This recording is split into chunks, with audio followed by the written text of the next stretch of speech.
ભારતની આઝાદીના 78મા વર્ષગાંઠની ઉજવણીના ભાગરૂપે જામનગરમાં રાષ્ટ્રપ્રેમનો અનેરો માહોલ જોવા મળ્યો હતો। શહેર મહાનગરપાલિકા અને જિલ્લા વહીવટીતંત્રના સંયુક્ત ઉપક્રમે ભવ્ય તિરંગા યાત્રાનું આયોજન કરવામાં આવ્યું હતું।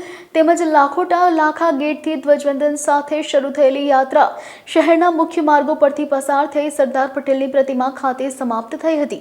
હાથમાં તિરંગા અને મુખ પર દેશભક્તિના ગીતો સાથે શાળાઓના વિદ્યાર્થીઓ, એનસીસી કેડેટ્સ, સ્કાઉટ ગાઈડના સભ્યો, સામાજિક સંસ્થાઓના પ્રતિનિધિઓ અને પોલીસ આર્મીના જવાનો સહિત હજારો નાગરિકો ઉત્સાહભેર જોડાયા હતા।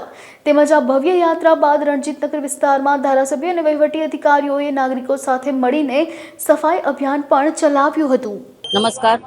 ભારતની આઝાદીના 79મા વર્ષમાં આપણે એક આઝાદી પર્વને મહોત્સવ રૂપે ઉજવવા માટે તિરંગા યાત્રાનું આયોજન કરેલું હતું, જે તળાવની પાળ ગેટ નંબર 1થી ચાલુ કરીને શ્યામજી કૃષ્ણ વર્માના પ્રતિમાથી લઈને સરદાર પટેલ પ્રતિમા પટેલ સમાજ પાસે રણજીતનગર ખાતે સમાપન કરવામાં આવ્યું હતું અને પુષ્પાંજલિ સરદાર પટેલની પ્રતિમાને પુષ્પાંજલિ કરીને આ યાત્રાનું સમાપન કર્યું, જેમાં મારી સાથે અધિકારી, તમામ પદાધિકારી, જિલ્લા વહીવટીતંત્ર, તમામ સંસ્થાના લોકો, સંગઠનના લોકો અને જાહેર જનતા લોકો જોડાયા હતા।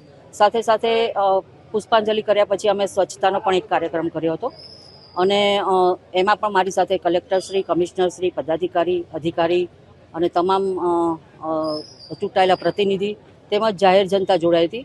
આ તિરંગા યાત્રામાં તમામ સ્કૂલના બાળકો પણ અને તમામ સંસ્થાના લોકો પણ જોડાયા।